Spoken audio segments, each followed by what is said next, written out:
having said that, all of these talks are intended to be essentially standalone. Okay, so this talk is Dreams and Genocide, Yemen.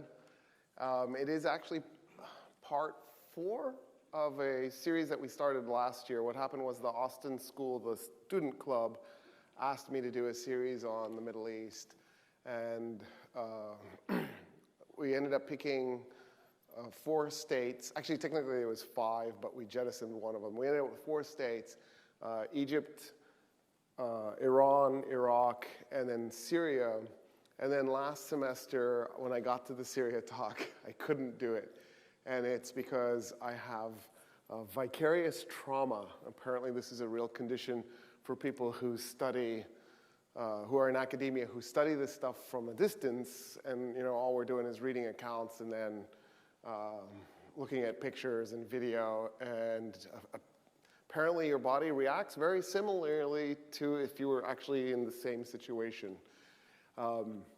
And I just got to the point where I couldn't do Syria. I had actually done multiple talks on Syria, so it really would have just been an update talk as opposed to a new talk.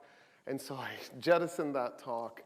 And then I decided to do Yemen. So I'll probably still do the Syria talk, but next semester as I pace the trauma I expose myself to. Anyway, hopefully you guys will pick a better profession than mine. I'm thinking art historian in my next life or something like that, or physicist. Maybe I could design nukes for a living. That sounds like it would be less traumatic than political science with an eye towards international relations. So having said that, all of these talks are intended to be essentially standalone. So there's probably, if you've seen my previous talks, there's probably going to be a little bit of overlap, a little bit of redundancy, because I want to make sure that the foundation is there. And then I'm going to focus strongly on Yemen.